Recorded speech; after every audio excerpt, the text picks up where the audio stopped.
ঈদ মোবারক, ঈদ মোবারক, ঈদ মোবারক। কেন আমি তিনবার ঈদ মোবারক বললাম? কারণ আজকের এই দিনটা ঈদের পর আমাদের স্যাটারডে নাইট স্পোর্টসের প্রথম আয়োজন এবং সে সঙ্গে আজকের দিনটা একটা বিশেষ দিন। 11তম বর্ষে পদার্পণ করেছে আমাদের সবার প্রাণের প্রিয় যমুনা টেলিভিশন। আমরা সবসময় সামনে থাকা এবং সামনে রাখার যে বার্তাটা, সেই প্রত্যয়টা নিয়ে এগিয়ে চলেছি।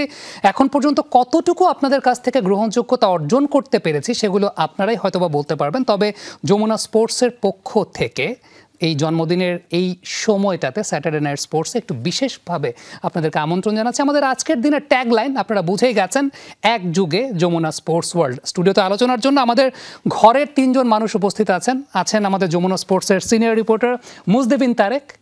আমন্ত্রণ আপনাকে। ধন্যবাদ স্বামী আপনাকে। এবং আমাদের সঙ্গে একদম এই আয়োজনের মধ্যমণি হিসেবে যিনি আছেন, আমি এত ডেজিগনেশন বলতে পারবো না, সঞ্জনা আইভি যমুনা স্পোর্টস। একদম, থ্যাংক ইউ সো মাচ। আমি একটু শুনতে চাই, Sanjana Ivy Jamuna sports. Sanjana Ivy Jamuna sports. একটা হাততালি দেই সবাই, একটা হাততালি দিই, কারণ এইটা খুব আকাঙ্ক্ষিত অনেকের জন্য। আরেকজন আছেন আমাদের সবার প্রিয় নাসিফ শুভ। ধন্যবাদ আপনাকে এবং সেই সাথে ঈদের শুভেচ্ছা জানাচ্ছি। ঈদের শুভেচ্ছা আপনাকেও, আপনাদের তিনজনকে ঈদের শুভেচ্ছা। সঞ্জনা, একটু আপনাকে দিয়ে আমি শুরু করি। আপনি বলবো না তুমি বলবো? আচ্ছা তুমি সেটা হচ্ছে, তুমি ইদানিংকালে ফোন ধরো না মানুষের। বিষয়টা কি এরকম যে সামনে কোনো ক্ষমতা পেতে যাচ্ছ যে কারণে এখন তুমি ফোন ধরো না, এখন থেকে ফোন ধরা অ্যাভয়েড করে যাচ্ছ? না না, ক্ষমতা পাওয়া না পাওয়ার এমন কোনো ইস্যুস এখানে নেই।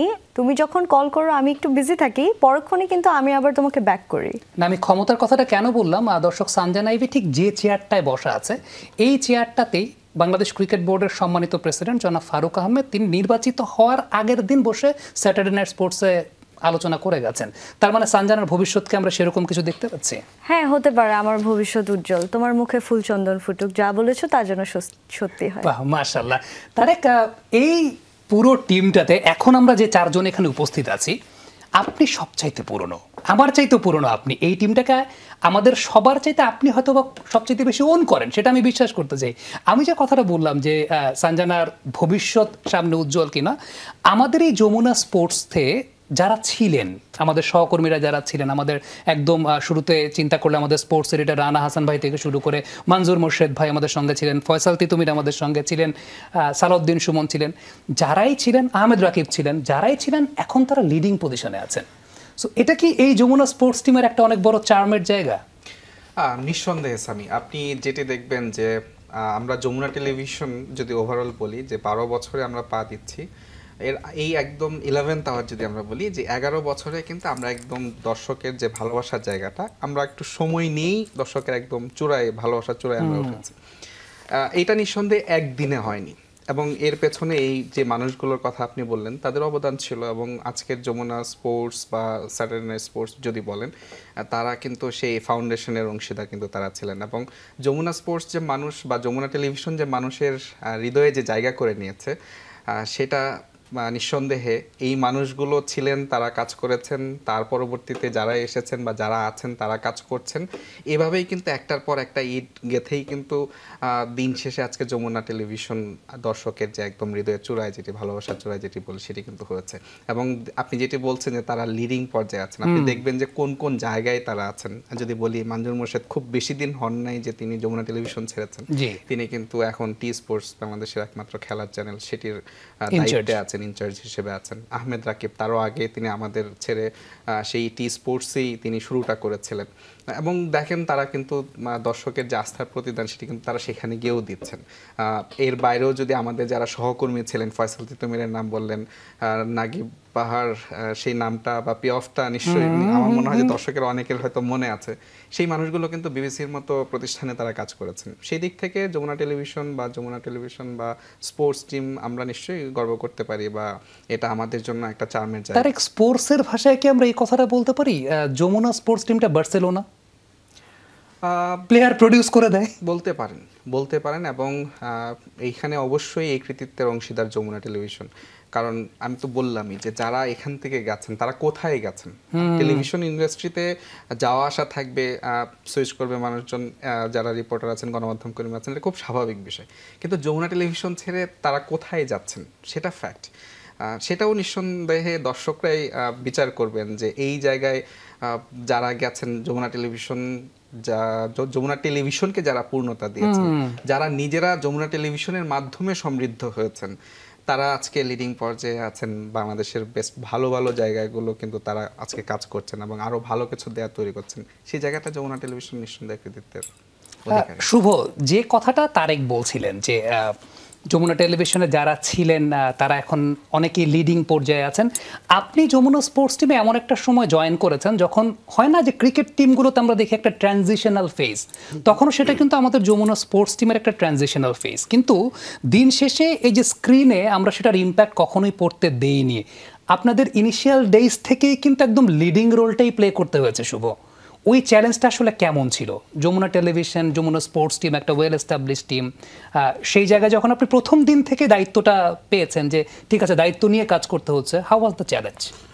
যদি চ্যালেঞ্জের কথাটা বলি তো আপনি হয়তো মনে আছে হয়তো 2022 সালে যখন আমি এখানে প্রথম সুযোগটা পাই তখন T20 ওয়ার্ল্ড কাপ চলছিল এবং ওই সময়টাতেই আমাকে এখানে কাজ করার সুযোগটা আমি পেয়েছিলাম, যেটা পুরো কৃতিত্ব আমি রাঞ্জনা আপুকে আমি দিতে চাচ্ছি।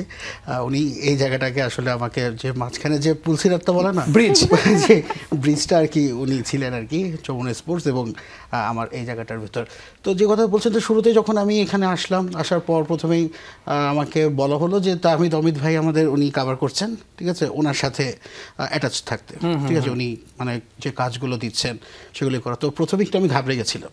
তো প্রথমে হচ্ছে গিয়ে কারণ তাহমিদ অমিত ভাইয়ের যে কাজগুলো সেগুলো আমরা দেখেছি এবং ইন্সপায়ার্ড হয়েছি যে এখানে হবে। তো প্রথমেই তার সাথে আমার কনভারসেশনটা কেমন হবে, তো এটা আমাকে আসলে অনেকদিন মানে স্টাডি করতে হয়েছে।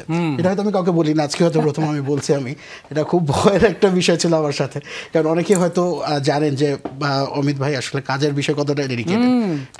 এই জায়গাটাতে আসলে মানে ওই জায়গায় আমি একেবারে নতুন এবং শুরুতে হচ্ছে এভাবে তার সাথে আমাকে অ্যাটাচ করে দেওয়া এবং পরবর্তীতে ভাইয়ের সাথে কথা বলি। এবং সবচেয়ে বড় যে বিষয়টা, ভাইয়ের সাথে যখন কথা হয়েছিল, ভাই একটা বড় জন্য আসলে বুঝতে দেননি উনি তাহমিদ অমিত, ঠিক আছে, উনি আমার কলিগ, উনি সেভাবেই কিন্তু আমাকে সেই এক্সেসটা দিয়েছেন।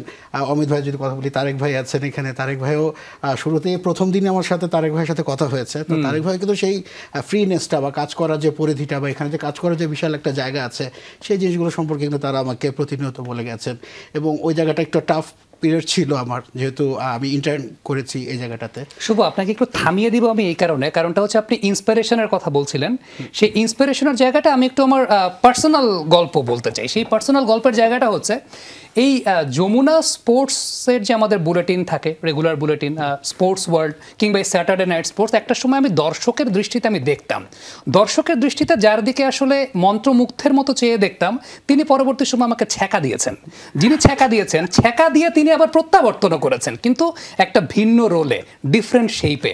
আমাদের সঙ্গে ঠিক এই পর্যায়ে যুক্ত হচ্ছেন, যার কথা বলছিলাম যে ইন্সপিরেশনাল ফ্যাক্টর আমার জন্য ছিলেন, তিনি এখন স্পোর্টস ওয়ার্ল্ড না, যমুনা নিউজ নিয়ে আমাদের সঙ্গে যুক্ত থাকেন, Faisal Titumir. Welcome back to Saturday night sports. Faisal Titumir, কেমন আছেন আপনি? খুব ভালো আছি। অনেক দিন পর, না কতদিন হবে, 10 বছর পর আমি স্যাটারডে নাইট স্পোর্টসে যুক্ত হলাম। এটা একটা অনার এবং যমুনা টিভির জন্মদিনের দিন এটা। যদিও আমি আসলে ইচ্ছে করছে বা ওই স্টুডিওতে যেতে, বাট ভাগ্যের নির্মম পরিহাস বলবো নাকি, এটা একটা সময়ের আসলে একটা ট্রানজিশন, যেখানে এখন আমি এই স্টুডিওতে, আপনারা ওখানে, এবং যে চেয়ারগুলোতে আপনারা বসে আছেন, আমি দেখছিলাম সোশ্যাল মিডিয়ায়, ফেসবুকে একটা মেমোরি শো করছে। 2015 সালে ছিল যমুনার প্রথম বর্ষপূর্তি। সেই বর্ষপূর্তিতে আমরা ঠিক সিমিলার এরকম যাদের নামগুলো আপনারা বললেন তাদেরকে নিয়ে, আমাদের কলিগদের নিয়ে 5 জন মিলে ওখানেই বসে এরকমই একটা শো করেছিলাম। সেই শোর এখনও আছে একমাত্র মেম্বার তারেক, মুজদাবিন তারেক, কনগ্রাচুলেশন আপনাকে স্পেশাল। এবং অবশ্যই নতুন যারা আছে, নতুন তো না, আসলে পুরনো হয়ে গেছে অনেক, যারা স্পোর্টসকে এখন এগিয়ে নিয়ে চলেছে, যমুনা স্পোর্টসকে, সবার জন্য অনেক অনেক শুভকামনা। কিন্তু আরেকটা জিনিসও আমি মিস করছি, একে তো স্টুডিও, পাশাপাশি সবাই কি সুন্দর ঈদের জামা কাপড় পরে একেবারে বসে গেছে। আমাকে এখানে স্যুট টাই পরে বসতে হয়েছে, যদিও টাইটা আমাকে খুলতে হয়েছে স্যাটারডে নাইট স্পোর্টসের স্বার্থে। সো স্পোর্টস আসলে অনেক কিছুই করায় আমাদেরকে। সামি, ফয়সাল, আপনার পরিচয়টা এখন, আপনি হয়তো বা একদম প্রাইম টাইম বুলেটিন পড়ছেন যমুনা টেলিভিশনে, কিন্তু এখনো দর্শকদের মনে স্পোর্টসের বা স্পোর্টস ওয়ার্ল্ডের ফয়সাল তিতুমির অনেক বেশি মাত্রায় প্রমিনেন্ট। এই পরিচয়টাকে কি আপনি মিস করেন? কিছুটা তো করি, বাট একটা জিনিসও ঠিক, বাস্তবতা হচ্ছে সামি, আমাদের সময় যেরকম স্পোর্টস ওয়ার্ল্ড, যমুনা স্পোর্টস ব্যাপারটা এখন অনেক বেশি আসলে ডিজিটালাইজড হয়ে গিয়েছে, সোশ্যাল মিডিয়া, ইউটিউব, ফেসবুক।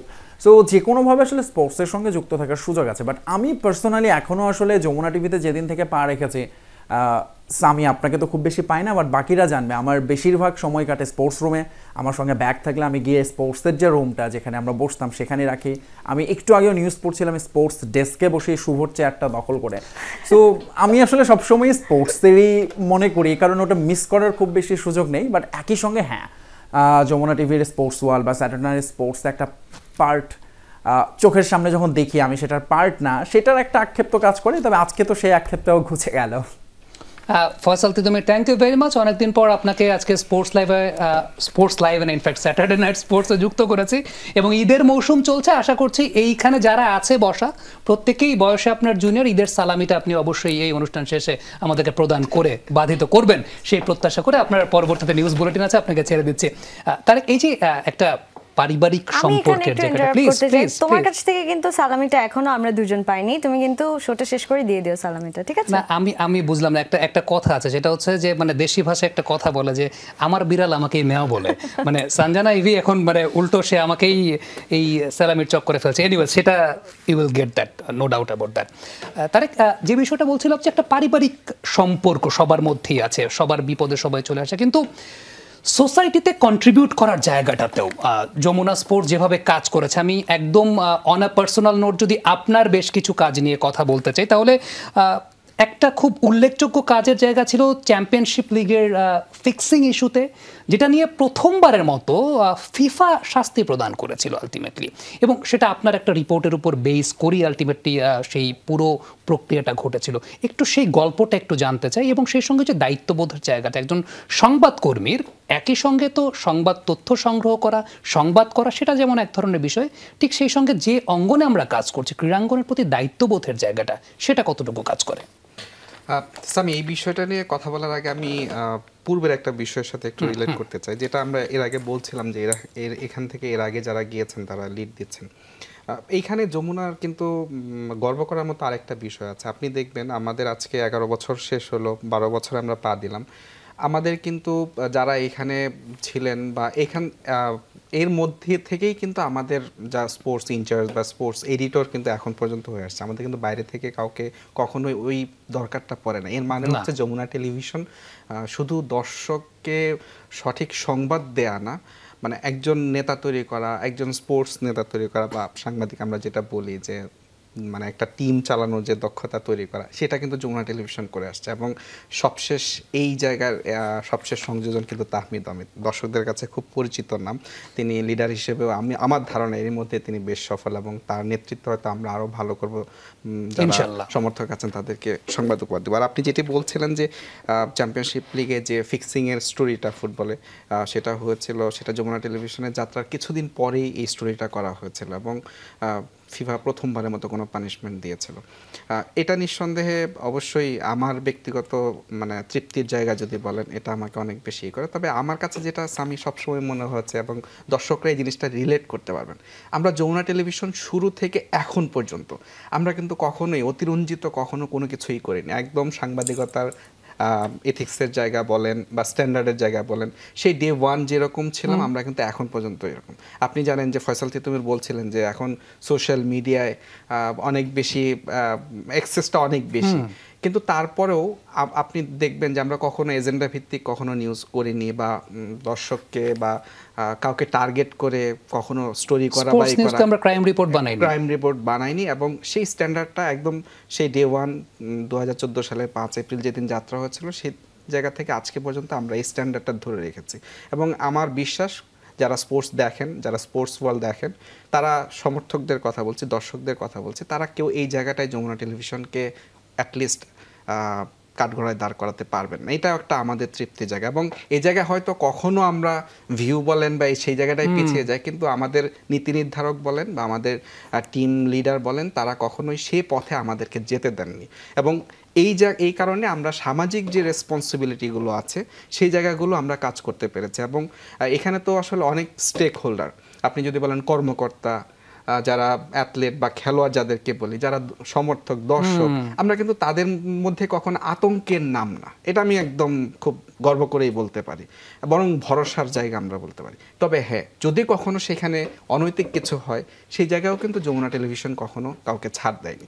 যার আমরা অসংখ্য নিউজ সেই জায়গাগুলোতে আমরা দর্শকরা নিশ্চয়ই মনে আছে এই বিষয়গুলোতে। তো এটা আমি এখানে 11 বছর, আপনি বললেন যে আমি অন্য কোথাও সুইচ করিনি, যেটা দর্শকরা এই 12 বছরে এসে তাদের যে ভালোবাসাটা ধরে রেখেছেন এই যমুনার একজন সংবাদকর্মী হিসেবে, সেই তৃপ্তির জায়গাটা, আমি যেহেতু সাংবাদিকতা নিয়ে ঢাকা বিশ্ববিদ্যালয়ে পড়াশোনা করেছি, সেই তৃপ্তির জায়গাটা থেকে কিন্তু এখনো যে ওন করার বিষয়টা বললেন, এটা শুধু যে কাজ করা তা না, ওন করার জায়গাটা কিন্তু সেভাবেই হয়েছে। তারেক, এইটার সামারিটা আসলে এরকমই দাঁড়ায়, সেটা হচ্ছে যে আমরা হয়তো বা বাস্তবিক অর্থে এখন সোশ্যাল মিডিয়ার ট্রেন্ড অনুযায়ী লাইক, কমেন্ট, ভিউ কম পাই, কিন্তু দিন শেষে আমাদের প্রোডাক্ট যারা যমুনা টেলিভিশনের প্রোডাক্ট যারা, আমরা যখন বাইরে যাই ইম্প্যাক্টে ইন্ডিভিজুয়াল ক্যারেক্টারদের অনেক বেশি পাই অন্য জায়গা থেকে। সেটা আমাদের এখান থেকে গর্বের সঙ্গে বলতে কোনো প্রকার দ্বিধার জায়গা নেই। যেমনটা আপনি বলছিলেন যে 2014 সালের 5ই এপ্রিল আমরা শুরু করেছিলাম, এবং 2014 সালের 5ই এপ্রিল রাত 11টায় স্যাটারডে নাইট স্পোর্টস দিয়েই যমুনা টেলিভিশন যাত্রা শুরু করেছিল, এবং সেই অনুষ্ঠানে একটা অনেক বড় চমকের জায়গা ছিল। যমুনা টেলিভিশন একদম প্রথম দিন সবচাইতে বড় চমকটা সেই বছরে নিয়ে এসেছিল। এই সেটে, স্যাটারডে নাইট স্পোর্টসের সেটে উপস্থিত ছিলেন দ্য লেজেন্ড ওয়াসিম আকরাম। দেখে আসবো আমরা।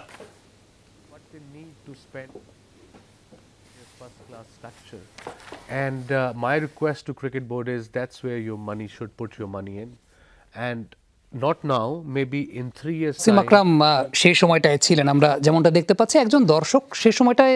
তখন এই অনুষ্ঠানে দর্শকদের কল করার সুযোগ ছিল। ওয়াসিম আকরামকে জিজ্ঞেস করেছিলেন যে ভালো ক্রিকেটার হতে হলে কি করতে হবে, ওয়াসিম আকরাম সেভাবে উত্তর দিয়েছিলেন। তার এক এক্সাইটিং মোমেন্ট ছিল ডেফিনেটলি যমুনা স্পোর্টস টিমের জন্য। আমি সানজানা এবং শুভর কাছ থেকেও জানবো যে একটু নিজেদেরকে আনলাকি মনে হয় কিনা যে এখন তো ওয়াসিম আকরাম কে আমরা পাইনি গেল 10 বছরে, বাট এই চ্যালেঞ্জটা আসলে কিভাবে ওভারকাম করা ছিল Tarek? Wasim Akram, the great Wasim Akram was here.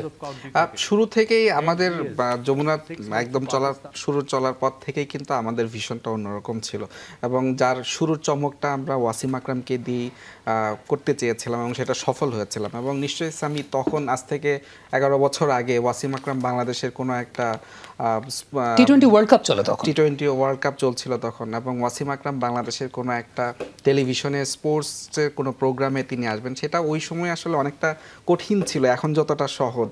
কিন্তু তিনি এসেছিলেন এবং আমার মনে আছে এই সেটাই প্রোগ্রামটা হয়েছিল, আমিও খুব এক্সাইটেড ছিলাম এবং তিনি নিজেও খুব খুশি হয়েছিলেন।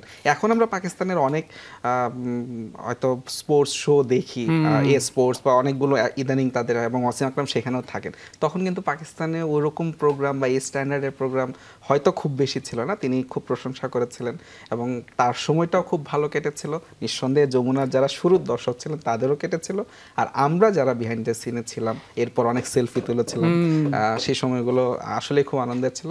এদিক থেকে আমার মনে হয় যে সেই স্ট্যান্ডার্ডটা যমুনা টেলিভিশন এখন পর্যন্ত হয়তো ধরে রাখতে পারে। এবং সেই 2014 সালের সেই দিনটার কথা যদি বলি, সেই সময়টায় আমি অন্য আরেকটা ডিপার্টমেন্টে কাজ করতাম যমুনা টেলিভিশনের, এবং ওয়াসিম আকরামকে দেখে খুব চেষ্টা করেছিলাম এই স্টুডিওতে ঢোকার জন্য, কিন্তু আমাকে কেউ সেই স্টুডিওতে ঢুকতে দেয় নাই।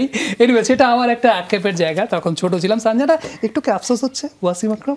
আমার তো ডেফিনেটলি অনেক বেশি আফসোস হচ্ছে যে এত বড় একজন লেজেন্ড এখানে এসেছিল, এবং তখন তো আমি নিজেও অনেক ছোট ছিলাম, তাই হয়তো ফলো করা হয়নি। বাট যখন এখানে জয়েন করার পর আমি ফার্স্ট টাইম শুনেছিলাম যে ওয়াসিম আকরাম এসেছিলেন এখানে, তখনই আমার খুব বেশি খারাপ লাগছিল যে আচ্ছা আমি আরেকটু বড় যদি আগে গিয়ে হয়ে যেতাম তাহলে নিশ্চয়ই এখানে জয়েন করতে পারতাম বা বিহাইন্ড দ্য সিনে আমি থাকতে পারতাম। মানে তখন আমাদের আফসোস, আমরা তখন বড় হইনি। এনিওয়েজ, আমরা ওয়াসিম আকরামের প্রসঙ্গটা থেকে একটু শুভর প্রসঙ্গে। তবে সামি, আমি একটু এখানে ইন্টারাপ্ট করতে চাই। আপনার যে আফসোসের কথা আপনি বললেন যে স্পোর্টসের সাথে আপনি জড়িত ছিলেন না, যে কারণে আপনাকে আসতে দেওয়া হয়নি।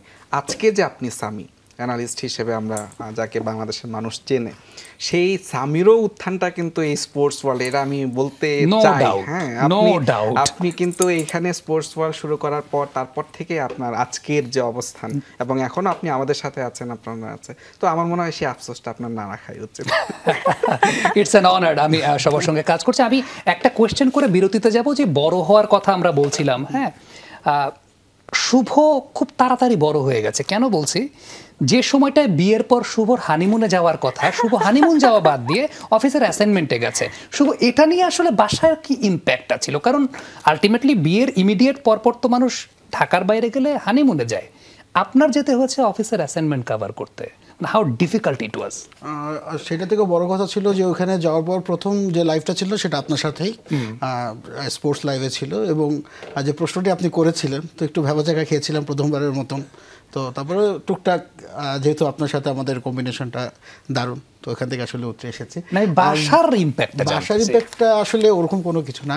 প্রথম দেখা গেছে যে আমার ওয়াইফ ভাবতো যে যেহেতু স্পোর্টসের তো তাদের হয়তো একটু কাজকর্ম কম থাকে, তো সেই জন্য আসলে উনি বিয়েতে রাজি হয়েছেন, যেহেতু আমাদের পারিবারিকভাবে বিয়েটা হয়। পরবর্তীতে যখন দেখেছেন যে না এখানে আসলে ভিন্ন চিত্রটা, আসলে টোটালি ভিন্ন এই জায়গায়, তো মাঝে মধ্যে তার একটু আফসোস হয়। কিন্তু আফসোসের থেকে বড় কথা হচ্ছে যে যেহেতু এটা আমাদের একটা ভালো লাগার জায়গা, ভালো লাগার কাজ, এবং আমরা জানেন যে এই জায়গাটা ছাড়া আসলে দিন শেষে যতই ব্যস্ততা থাকুক, যতই ইয়েতে থাকি আমরা, তো দিন শেষে এইখানে আসলেই কিন্তু আমাদের সকল প্রশান্তিটা এই জায়গাতে। তো সেই জায়গা চিন্তা করে আসলে বাসা থেকে রিলিফটা পাই। এখন পর্যন্ত কোনো প্রেশার নেই, একদম নিঃসন্দেহে বলতে পারি আপনার সামনে। হয়তো আপনি বলবেন যে হয়তো বাসায় গেলে হয়তো অন্যরকম পরিবেশ হতে পারে, তার জন্য আমি বলতে পারছি এরকম কোনো বিষয়ই না, একদম মন থেকে বলছি যে না একদম টোটালি ফ্রিডম। একটা বিষয় খুব উল্লেখযোগ্য, সেটা হচ্ছে আমরা এখানে যারাই কাজ করি না কেন, আমাদের চাইতে সবচাইতে বড় স্যাক্রিফাইসটা আমাদের ফ্যামিলিই করে। সেটা ঈদ হোক কিংবা যে কোনো উৎসবেই হোক, অনেক স্যাক্রিফাইসের গল্প আছে, আমরা সেই স্যাক্রিফাইসের গল্পগুলো নিয়ে আলোচনা করতে চাই। Behind the scene Jamuna sports টিমে কী চলে সেগুলো নিয়ে আলোচনা করতে চাই। স্যাটারডে নাইট স্পোর্টস আমাদের আজকের যে ট্যাগলাইন, সেই ট্যাগলাইন হচ্ছে এক যুগে যমুনা স্পোর্টস ওয়ার্ল্ড। আমাদের সঙ্গে আমাদের ঘরের মানুষ তিনজনই উপস্থিত আছেন, মুজদাবিন তারেক, সানজানা আইভি এবং সেই সঙ্গে নাসিফ শুভ। তারেক, আমরা বিরতির আগে যে প্রসঙ্গে কথা বলছিলাম যে স্যাক্রিফাইসের জায়গাটা, স্যাক্রিফাইসের সঙ্গে সঙ্গে এই দায়িত্বে তো যেহেতু আপনি দীর্ঘ সময় এই দায়িত্বটা পালন করে আসছেন, চ্যালেঞ্জের জায়গা তো অনেক আছে। আমার খুব মনে আছে যে পূর্বাচলের স্টেডিয়াম যেটা এখন নাম পরিবর্তন করা হয়েছে, সেই স্টেডিয়ামটা হয়তো বা এখনও প্রক্রিয়াধীন বা চলমান। এটা প্রথম ব্রেকিং নিউজটা আমরাই দিয়েছিলাম, এবং এটার পর মোটামুটি এটার ইম্প্যাক্টটা খুব বেশি ভালো ছিল না আমাদের জন্য, পার্সোনালি আপনার জন্য। ওই গল্পটাকে একটু শেয়ার করা যায়?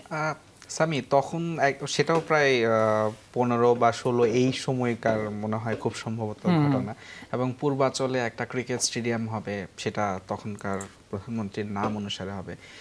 এটা আমরা সাংবাদিকতা, আমাদের সবচেয়ে বড় শক্তি হচ্ছে আমাদের সোর্স। তো যেহেতু আমি ফুটবল পাড়া যেটাকে আমরা বলি, ক্রিকেট বাদে অন্য পাড়াগুলো, সেখানে এনএসসির আন্ডারে অনেকগুলো ফেডারেশন আছে, তারা কাজ করে। তো এনএসসির যিনি সচিব থাকেন তাদের সাথে আমাদের খুব ভালো একটা সম্পর্ক থাকে। তখনও একজন ছিলেন, আমি হয়তো ওনার নামটা এখন বলতে চাই না, তার সাথেও আমার প্রফেশনাল খুব ভালো সম্পর্ক ছিল। তো জাস্ট ওই দিন যে মন্ত্রিপরিষদ মিটিংটা হয়, প্রধানমন্ত্রীর যে মিটিংটা হয়, সেই মিটিংটা শেষেই জাস্ট তিনি আমাকে একটা কল দিলেন যে আপনি কোথায়। আমি বললাম যে আমি আছি এখানে, বলে যে একটা গরম খবর আছে, আসেন। তা আমি গেলাম, উনি ইন্টারভিউ দিলেন যে এই ঘটনা উনি ইচ্ছা পোষণ করেছেন এরকম একটা স্টেডিয়াম হওয়ার। তো এইটা অন এয়ার হওয়ার পর, ব্রেকিং যাওয়ার পর, এরপর আমার চাকরি নিয়ে টানাটানি শুরু হয়ে গেল। তৎকালীন প্রধানমন্ত্রীর অফিস থেকে ফোন আসলো যে এই খবর আমরা কোথা থেকে পেলাম, এবং সবচেয়ে বড় প্রেশারটা এসেছিল বাংলাদেশ ক্রিকেট বোর্ড থেকে। কারণ আমরা জানি যে নাজমুল হাসান পাপন, তিনি খুব ভালো একটা সম্পর্ক প্রধানমন্ত্রীর সাথে ছিল তো ওনার পারিবারিকভাবে। তো সেই জায়গাটা উনি নিজে জানেন না এবং প্রধানমন্ত্রী অফিস জানে না, সেই খবর যমুনা টেলিভিশন কোথা থেকে জানলো। তো আমাকে অফিস থেকে আমাদের এখন যিনি সিও সাহেব ফাহিম আহমেদ, তিনি খুব ভালো একটা ব্যাকআপ দিয়েছিলেন, তৎকালীন যে বস তিনি ব্যাকআপ দিয়েছিলেন। কারণ আমরা কিন্তু দায়িত্বশীল যিনি সচিব, তার বক্তব্যটাই প্রচার করেছি। এবং খুব দুঃখজনক বিষয় হচ্ছে এই নিউজটা দেওয়ার কারণে সেই সচিব সাহেবকে কিন্তু খুব ইমিডিয়েট সেখান থেকে বদলি করা হয়েছিল, এবং এটা নিয়ে ওনার খুব বড় একটা আফসোস ছিল যে আপনাকে নিউজ দেওয়ার কারণে আমাকে বদলি করা হয়েছিল। যদিও শেষ দিকে এসে তিনি খুব ভালো জায়গায় পোস্টেড ছিলেন, এটা তার একটা এই জায়গা। তবে ওই সময়টা চিন্তা করলে সামি, যে আমি একটা প্রেশারে আছি যে আমার চাকরিটা নিয়ে, কিন্তু একটু সময় যাওয়ার পর সব ডিপার্টমেন্টই আস্তে আস্তে জানতে পারলো যে হ্যাঁ ঘটনা সত্য, তৎকালীন প্রধানমন্ত্রী তিনি এই ইচ্ছাটা পোষণ করেছেন, এবং তার ঠিক 2 দিন পর থেকেই সেটার প্রক্রিয়া শুরু হয়েছে। এবং সেটা মেনে নিয়েই কিন্তু যারা এটার বিরোধিতা করেছিলেন বা যাদের মধ্যে একটা ক্ষোভ ছিল, তারাও কিন্তু সেটা মেনে নিয়ে তারপর সেই প্রক্রিয়ায় তারা কিন্তু অংশ নিয়েছিলেন। হয়তো আমাদের গণমাধ্যমের মধ্যেও অনেকেই সেটা মেনে নিতে পারেননি, সেটা সেই সচিব সাহেব আমাকে তখন বলেছিলেন, যদিও সেই নামটা বলতে চাই না। তবে সে একটা কঠিন সময় ছিল এবং নিঃসন্দেহে ভালো লাগার একটা সময় ছিল যে এরকম একটা নিউজ যমুনা টেলিভিশনে দেখাতে ইমপ্যাক্ট তো আমরা ফেলতে পেরেছি। সঞ্জনা, অবস্ট্যাকেলের জায়গা যদি বলি, অনেকেই এটা মনে করেন যারা স্টুডিওতে আমাদের মতো উপস্থাপনার কাজ করেন তারা অন ফিল্ডে ভালো রিপোর্টিং করতে পারে না, কিন্তু আপনি প্রথমবার যখন অন ফিল্ডে রিপোর্টিং করতে গেছেন আপনি ফাটিয়ে দিয়েছেন, একদম ফাটিয়ে দিয়েছেন। ইভেন আমাদের কাছে মনে হচ্ছিল যে ওই যে মিরপুর স্টেডিয়ামের ব্যাকগ্রাউন্ড, তার পেছনে দাঁড়িয়ে আপনি, তার সামনে দাঁড়িয়ে আপনি পিটিসি দিচ্ছেন, দেখতেও খুব ভালো লাগছিল। ওই সময় কেমন অবস্ট্যাকল ফেস করেছেন? সবকিছু ঠিকঠাক ছিল? আপনার ফিল্ড রিপোর্টিং এর এক্সপেরিয়েন্স জানতে চাই। ফার্স্ট অফ অল আমি তো এখানে এসেছিলাম নিউজ পড়তেই, তারপর আসলে স্পোর্টস নিউজ করতে গেলে স্পোর্টস সম্পর্কে জানতে হবে, যেটা আমার শুরুর দিকে মোটেও কোনো আইডিয়া ছিল না, বাট আস্তে আস্তে শিখেছি। আমার নিজের আগ্রহ ছিল এবং আমার সাথে যারা আমার কালিগরা ছিলেন, তারেক ভাই ছিলেন, অমিত ভাই ছিলেন, মানজুর ভাই ছিলেন, সালউদ্দিন ভাইকে পেয়েছি আমি, আরো যারা ছিলেন, হাসিনুর ভাইকে আমার নামটা বলেন, একটাবার আমার নামটা বলেন। শো কিন্তু আমার সঙ্গে করতে। তুমি তো আমার হোস্ট ছিলে, তুমি শুরুর দিকে আমাকে অনেক পচিয়েছো, সেই কথা আমি পরে বলবো। যারা আমাকে ছিলেন অনেক সাহায্য করেছেন, অলোক ভাই তখন আমাদের স্পোর্টসে ছিলেন, আমাকে অনেক শিখিয়েছেন কাজ করতে। তারপর টাইপিং, বাংলা টাইপিংয়ে আমার অনেক ঝামেলা ছিল, সেই অবস্ট্যাকলটা আমি অন্য একটা মাধ্যম দিয়ে অবরোধে টাইপিং করে আমি আপাতত এখন পর্যন্ত চলে যাচ্ছে। শুভ ভাই আমাকে অনেক হেল্প করেছেন বাংলা টাইপিংয়ের ক্ষেত্রে, বা নিউজ আসলে কিভাবে খুঁজতে হয় বা কিভাবে করতে হয়, সবার কাছ থেকে অনেক হেল্প পাওয়ার পরে অবশেষে আমি ঠিক আছে স্পোর্টস সম্পর্কে আমার মোটামুটি একটা ধারণা হয়ে গেছে। এখন for the very first time আমার রিপোর্টিংয়ে যেতে হবে। অমিত ভাই আমাকে বলেছে যে তুমি যাও, মাঠে যাও, কাজ করো, ভালো করবে, চেষ্টা করো, নিশ্চয়ই ভালো কিছু একটা হবে। ওকে, নারী সিরিজ দিয়েই তোমার সাথে আমার একটা বিষয় মিলে গেছে, চিমটি কাটতে হবে। তুমি নারী সিরিজ দিয়ে তোমার কমেন্ট্রিতে ডেবিউ হয়েছে, আর বাহ মাশাআল্লাহ কি শার্প সঞ্জনা ইভি। আর আমারও নারী সিরিজ দিয়ে রিপোর্টিংয়ে ডেবিউ হলো। সেখানে যেটা বাধা লাগছিল আমার কাছে, যে আমি লাইক বিসিবিতে যাওয়ার পরে আমি দেখি আচ্ছা আর কোনো ফিমেল রিপোর্টার নেই, আমি একাই ফিমেল। আচ্ছা কাজ করছি, সেখানে যারা ছিলেন অন্যান্য টিভি চ্যানেলের রিপোর্টাররা, তারাও অনেক হেল্প করেছেন। কিছু যখন বুঝতে পারছেন না, অমিত ভাইয়া এটা হয়েছে, আমি এখন কি করব, সব কিছু বোঝানোর পরে আসলে খুব একটা আমার সামনে অবস্ট্যাকল ছিল না। আর আমার সামনে কোনো একটা সিচুয়েশন থাকলে আমি সেটাকে খুব ঠান্ডা মাথায় হ্যান্ডেল করার চেষ্টা করি। সো সব কিছু মিলিয়ে আলহামদুলিল্লাহ it was a good experience. Sanjana ইভি 1.5 মিনিটের একটা লেকচার মারলো, সেই 1.5 মিনিটের লেকচার একবারও আমার প্রতি কোনো কৃতজ্ঞতা সে স্বীকার করে না। সবাই হেল্প করেছে কিন্তু আমি কোনো হেল্প করিনি। এনিওয়েজ, এটা আমার মনে থাকলো। শুভ, আমার একটা ইনসিডেন্ট খুব মনে পড়ে, সেটা হচ্ছে ক্রিকেটারদের সম্পদের পরিমাণ নিয়ে একটা স্টোরি ছিল। সেই স্টোরিটার পর আমরা নাম মেনশন করতে চাই না, সেই স্টোরিটার পর এক ধরনের প্রেশার তো এসেছিল তৎকালীন সময়, সেটা একটা ধরনের পলিটিক্যাল প্রেশার এসেছিল, but we overcame that, you overcame that very well. এটা আসলে আমার কৃতিত্ব একেবারেই নেই ওভারকাম করার বিষয়টা, এটা টোটালটা যমুনা টেলিভিশনের ক্রেডিট ছিল। কারণ ভাই যেটা বলছিলেন, তারেক ভাই, যে ওই নিউজটার পর ভাইয়ের যেরকম একটা চাকরি নিয়ে টানাটানি, তো সেমনটা আমারও একটা হয়েছিল বিভিন্ন জায়গা থেকে ফোনের। অথচ বিষয়টা কিন্তু এমন না যে আমরা নিজেদের মন গড়া বা কোনো কিছু আমরা করেছিলাম, আমরা কিন্তু রেফারেন্স টেনেই আমরা জিনিসটা করেছিলাম। বা সেই সময়টাতে আমাদের সিইও ফাহিম ভাই এবং সেই সাথে আমাদের আরও সিনিয়র রিপোর্টার যারা ছিলেন, অমিত ভাই সহ সকলেই কিন্তু এই বিষয়টাতে আমাদেরকে হেল্প করেছিলেন। এবং সেই সাথে আরেকজনের কথা না বললেই নয়, আমাদের মহসিন ভাই, ঠিক আছে, তিনিও এই বিষয়টাতে খুব বেশি হেল্প করেছিলেন। তো সব কিছু মিলে আসলে ওই জায়গাটাতে আসলে তারা যদি এভাবে করে সাপোর্টটা না করতো, হয়তো প্রেক্ষাপটটা ভিন্ন হতে পারতো। কারণ আগের যে সময়টা ছিল ওই জায়গাটাতে আসলে এইভাবে করে এখন পর্যন্ত সার্ভাইভ করাটা আসলে খুব ডিফিকাল্ট হয়ে যেত, এবং আমরা সেটা খুব ভালো মতো ওভারকাম করতে পেরেছি। আমাদের সঙ্গে আরেকজন যুক্ত হচ্ছেন, তিনিও আমাদের ক্রীড়াঙ্গনের একজন মানুষ, শাহিন আলম, যুব বিশ্বকাপ জয়ী দলের সদস্য। শাহিন আলমকে নিয়ে যমুনা টেলিভিশন গেল মাসখানেক আগে একটা প্রতিবেদন প্রচার করেছিল তার ক্যারিয়ার নিয়ে, এবং এরপর এই বছরটাতে তিনি পেশাদার লিগে আবারও প্রত্যাবর্তন হয়েছে। শাহিন, প্রথমেই আপনাকে ঈদের শুভেচ্ছা। জানতে চাচ্ছি কেমন যাচ্ছে এখনকার সময়কালটা? হ্যাঁ, আলহামদুলিল্লাহ, সবাইকে আসসালামু আলাইকুম। আলহামদুলিল্লাহ অনেক ভালো যাচ্ছে এই সময়টা, অনেকদিন পর ফিরলাম। শাহিন, আপনাকে নিয়ে যমুনা টেলিভিশন একটা প্রতিবেদন প্রচারিত হয়েছিল গেল 1.5 মাস আগে। আপনার জীবনের গল্প আমরা তুলে ধরার চেষ্টা করেছিলাম। একটা সময় এরকম ছিল, আল্লাহ না করুক, আপনি সুইসাইডাল অ্যাটেম্প্ট করার চিন্তা ভাবনাও করছিলেন, ক্যারিয়ারের ফ্রাস্ট্রেশন সব কিছু মিলিয়ে। সেই জায়গাটা যমুনা টেলিভিশনের প্রতিবেদন প্রচারের পর এখন মাশাআল্লাহ আপনি পেশাদার লিগে আবার প্রত্যাবর্তন করা হয়েছে। যমুনা স্পোর্টস টিমের কাছে আপনার আগামী দিনের প্রত্যাশার ব্যাপারটা জানতে চাই। এখন কোন অবস্থায় আছে আপনাদের মনের গহীন কোণে, অ্যাজ এ ক্রিকেটার আপনি সেটা বলবেন, সেই সঙ্গে আগামী দিনের কি প্রত্যাশা আছে? সবচেয়ে আগামী দিনের অবশ্যই প্রত্যাশা আছে, যেমন আমি যেভাবে 2 বছর খেলাধুলার বাইরে ছিলাম ও তারা যেভাবে আমাকে খেলাধুলা আবার কামব্যাক করাইছে, তো আমি প্রত্যাশা করবো আমার মতো অনেক ক্রিকেটার আছে যারা ইনজুরির পর খেলাধুলায় কামব্যাক করতে পারে না, তাদের পাশে যেন সবসময় থাকে যমুনা টেলিভিশন, এটাই আমার তাদের কাছে প্রত্যাশা। এবং যমুনা টেলিভিশন সবসময় সবার মনে গহীনেই থাকবে। শাহিন, একটা সময় আমাদের ঢাকা ক্রিকেট লিগ, যেহেতু আপনি ঢাকা লিগেও খেলছেন, ঢাকা লিগে আম্পায়ার দিয়ে দুর্নীতির একটা অভিযোগের জায়গা ছিল এবং আমাদের এখন স্পোর্টস ইনচার্জ তাহমিদ অমিত তিনি বেশ কয়েকটা সিরিজ প্রতিবেদন করেছিলেন ঢাকা লিগে আম্পায়ারিং দুর্নীতি নিয়ে, তৃতীয় বিভাগ ক্রিকেট লিগের দুর্নীতি নিয়ে। এখন ক্রিকেট পাড়ায় মানুষের কথা শুনি যে এখন আম্পায়ারিং নিয়ে ওই রকম ঘটনা আর ঘটে না। এই জায়গাটায় অবশ্যই যমুনা টেলিভিশনের একটা ইম্প্যাক্ট আছে, সেটা কি স্বীকার করবে ক্রিকেটাররা? হ্যাঁ, অবশ্যই স্বীকার করতেই হবে, কারণ আপনারা বর্তমান দেখতে পাচ্ছেন যে ঢাকা প্রিমিয়ার লিগে ওভারঅল সব গেমেই এখন লাইভ স্ট্রিম করা হয়, যেখানে কোনো ধরনের দুর্নীতি করার সুযোগ নেই।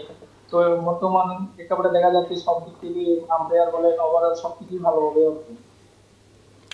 Shahin, thank you very much, আপনি আমাদের সঙ্গে যুক্ত ছিলেন এবং এই গভীর রাতে আপনাকে যুক্ত করেছে। আপনার জন্য শুভকামনা থাকবে। সর্বশেষ যদি আমাদের এই পুরো স্পোর্টস টিমের উদ্দেশ্যে আপনি কিছু বলতে চান। Thank you so much.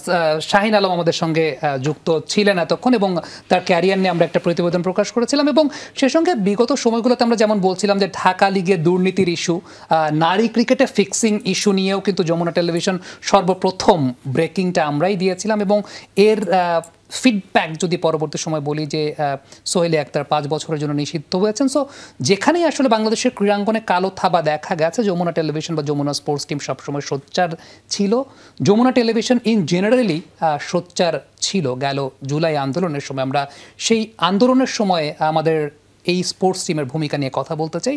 Jamuna television 11 বছর পার করেছে এবং এই 11 বছরে যমুনা টেলিভিশনের সর্বোচ্চ অর্জন কি সেই ব্যাপারে যদি কথা বলতে হয় সেটা অবশ্যই দর্শকরা বিচার করবেন, কিন্তু ব্যক্তিগত জায়গা থেকে একটা গর্বের জায়গা আপনাদের সঙ্গে শেয়ার করতে পারি। তা হচ্ছে পৃথিবীর কোনো গণজাগরণে, কোনো গণ আন্দোলনে কোনো বেসরকারি টেলিভিশনের নাম উচ্চারণ করে স্লোগান হয়েছে কিনা আমার সীমিত জ্ঞানে আমার কাছে এখন পর্যন্ত জানা নাই। আমরা বৈষম্য বিরোধী ছাত্র আন্দোলন পরবর্তী সময় যেটা গণ আন্দোলনের রূপ নিয়েছিল জুলাই আন্দোলনের সময়টাতে যমুনা টেলিভিশনের নামে স্লোগান হয়েছে এবং সেটা পৃথিবীর কখনো কোনো বেসরকারি টেলিভিশনের চ্যানেলের নামে হয়েছে কিনা আবারও বলছি আমার জানা নেই। মুজদেবিন তারেক সেই সময়টা অলিম্পিক্স কাভার করছিলেন।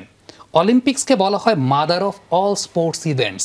আপনি একটা বিশ্ব মঞ্চে ছিলেন সে সময়, সেখান থেকে আপনার আমার কথা হয়েছে, লাইভ টেলিভিশনে আমরা কথাবার্তা বলেছি।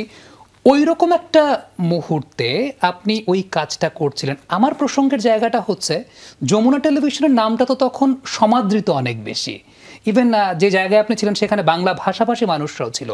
আমি একটু সেখানকার গল্পটা জানতে চাই। জুলাই আন্দোলনের সময় বাংলাদেশের বাইরে বিশ্বমঞ্চের অবস্থাটা কেমন ছিল? ঠিক ওই সময়টাতে আমি কিন্তু প্যারিসে ছিলাম, যেহেতু আপনি বলছেন যে অলিম্পিক চলছিল এবং মানুষের বিশ্ববাসীরও একটা দৃষ্টি ছিল ওই সময়টাতে। তবে সবচেয়ে আপনিও যদি বলেন যে আমার ব্যক্তিগত অর্জনের জায়গায়, নিশ্চয়ই ওই মুহূর্তগুলো, ওই সময়গুলো মানে আসলে ভোলার মতো না।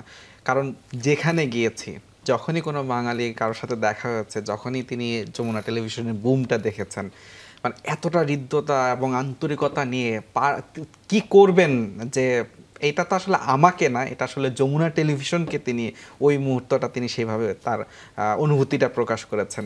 কে কি খাওয়াবে, কোথায় নিয়ে যাবে, ভাই কি করবেন, মানে অন্যরকম একটা সময় ছিল সামি। আপনি যেটা বললেন যে প্রথম বেসরকারি টেলিভিশন, সেটা নিঃসন্দেহে মানে আমাদের যমুনা টেলিভিশনে এটা গর্ব করার মতো সময়। এবং ওই সময়টার পর অলিম্পিক শেষে আমি আরও কয়েকটা দেশে যাওয়া হয়েছিল, সেম ফিলটা, সেম অনুভূতিটা তখন সেখানকার প্রবাসী যারা বাংলাদেশি ছিলেন তাদের কাছ থেকে পেয়েছি। বিষয়টা এরকম ছিল যে পারলে আসলে যমুনা টেলিভিশনকে মাথায় নিয়ে রাখা, এটা আসলে মানে ভাষায় প্রকাশ করতে পারবো না যে কেমন অনুভূতি ছিল। একজন সংবাদকর্মীর জীবনে নিঃসন্দেহে এটা সেরা প্রাপ্তি যে তার প্রতিষ্ঠানের মাধ্যমে সেই গর্বের মুহূর্তটা অনুভব করতে পারাটা। সঞ্জনা, জুলাই আন্দোলনের সময় সাফারিংসের যে জায়গাটা আমাদের প্রত্যেকের, আমরা সংবাদকর্মী, যে কারণে আমাদেরকে তো বের হতেই হয়েছে, পরিবারের টেনশনকে উপেক্ষা করেও বের হতে হয়েছে। আমার মনে আছে সঞ্জনারও তো একটা গল্পের জায়গা আছে, এবং আমিও সঞ্জনার সঙ্গে তখন ওভার দ্য ফোনে ছিলাম, একটু যদি শেয়ার করি দর্শকদের কাছে। আমি ওই টাইমটাতে ছুটি নিয়েছিলাম সামহাউ, কোনো একটা ঈদের ছুটির কারণে। আমরা জুলাই পারিবারিক কোনো একটা দাওয়াতের জায়গা ছিল তোমার? 17 আর 18 জুলাই থেকে। সেই কারণে আমি আমার আব্বু আম্মুর বাসায় গিয়েছিলাম নারায়ণগঞ্জে, ওখানে কিছুদিন টাইম স্পেন্ড করছিলাম। বাট নিউজ দেখে আসলে খুবই ট্রমাটাইজড হয়ে যাচ্ছিলাম। তারপর জানতে পারলাম যে এখান থেকে আমার ঢাকায় ব্যাক করা, মানে নারায়ণগঞ্জ থেকে ঢাকায় ব্যাক করা, ইটস টু ডিফিকাল্ট, কারণ ওইখানের অবস্থা, সিচুয়েশন খুবই খারাপ। পুলিশ ফায়ারিং করছিল, মানুষজনও, সাধারণ যেই জনতা ছিল তারাও অনেক অ্যাগ্রেসিভ ছিল। মানে এমন একটা বাজে সিচুয়েশন। ওখানে আমি যাত্রাবাড়ি পর্যন্ত এসেছিলাম রাতের বেলা। তারপর সাফা ভাইয়ের সাথে ওভার দ্য ফোনে আমি কথা বলেছিলাম। তিনি বলেছেন তুমি বাসায় থাকো, তোমার অফিস আসতে হবে না, অফিস ম্যানেজ হয়ে যাবে। তোমার সাথে কথা বলছিলাম, তুমি আমাকে বলছিলে শো আমি করে দিচ্ছি, তুমি বাসায় থাকো, আগে সিচুয়েশন ঠান্ডা হোক, তারপর তুমি বের হও। এমন একটা সিচুয়েশন ছিল তখন। সবাই তো জানে যে আসলে বাসা থেকে বের হওয়া মানে আসলে জীবনটাকে নিয়ে আমি বের হচ্ছি।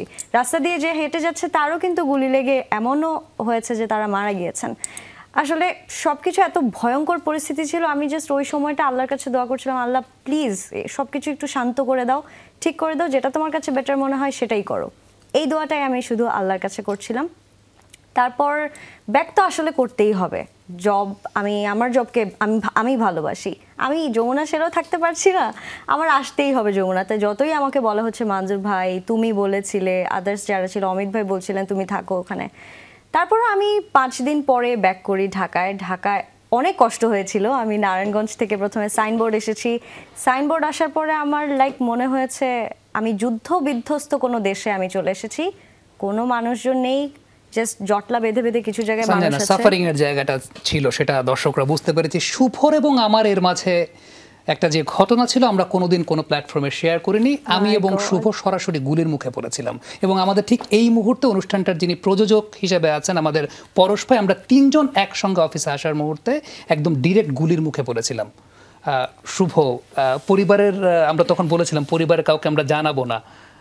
জানে পরিবারের কেউ? না, এটা এখনও কেউ জানে না। এবং ওই স্মৃতিটা বা ওই মুহূর্তটা আসলে আমি নিজেও আর মনে করতে চাই না, যে বিষয়টার মধ্য দিয়ে আমরা গিয়েছিলাম। এবং মোস্ট প্রবাবলি পেট্রোল পাম্পটার সামনে, আমাদের কুড়িল বিশ্ব রোডে পেট্রোল পাম্পের সামনে।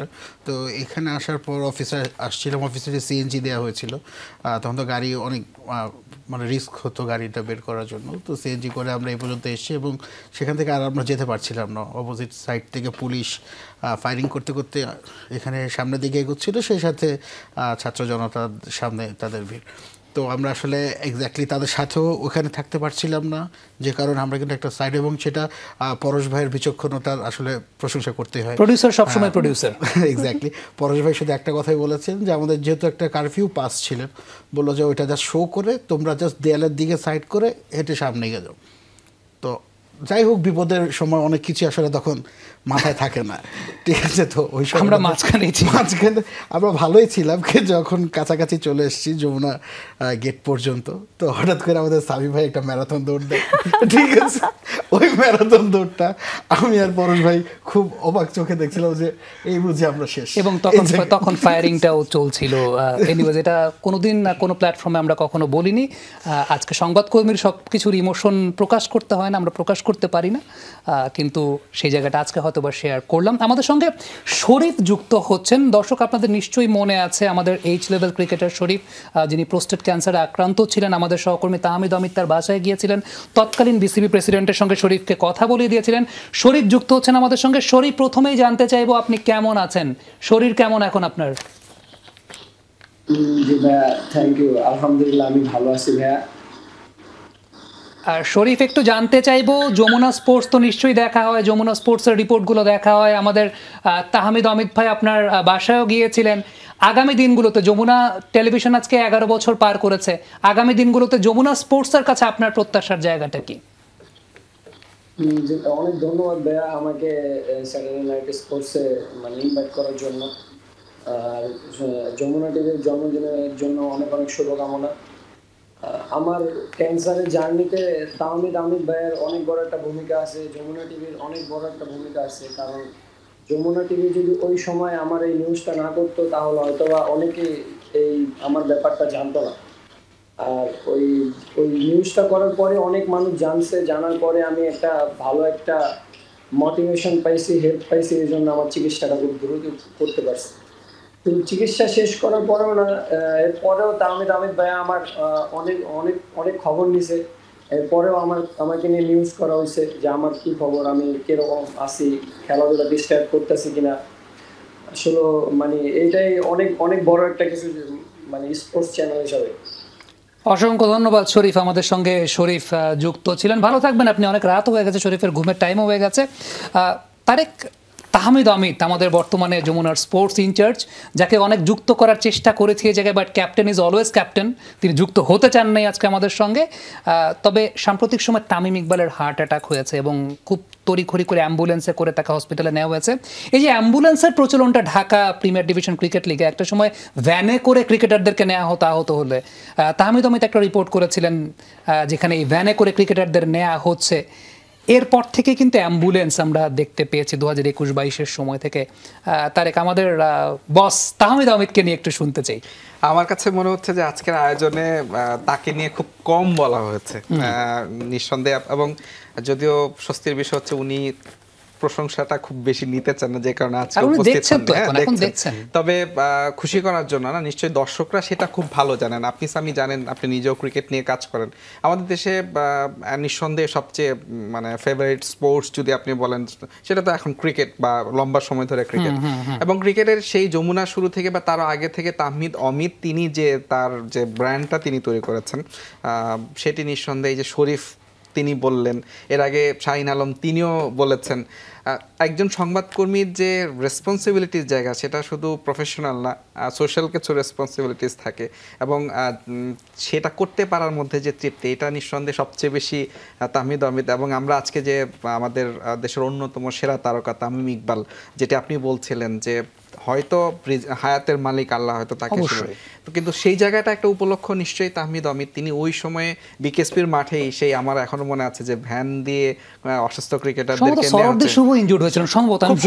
সেরা ছিল। তো সেই জায়গাটা পিক করা, তার যে দূরদৃষ্টি, যে তার যে মানে নিউজের যে সেন্স, সেই জায়গাটাকে আমরা হয়তো দেখলে এটা আর এমন কি, অনেকেই হয়তো দেখেছে কিন্তু কারো চোখে পড়েনি, কিন্তু এটা যে অনেক বড় কিছু হতে পারে সেই সময় তাহমিদ অমিত সেটা চিন্তা করেছেন। আজকে এটা সুফল নিশ্চয়ই বাংলাদেশের ক্রিকেটও পেয়েছে তামিম ইকবালের যে ঘটনা। আর শুধু এইটা না, আপনি যদি বলেন যে বাংলাদেশের ক্রিকেটে মানে বাক পরিবর্তন বা বিভিন্ন জায়গায় যে ম্যাচ ফিক্সিং এর যে বিষয়গুলো, সেই জায়গাগুলোতে তাহমিদ অমিদের নাম সবসময় জড়িয়ে থাকবে।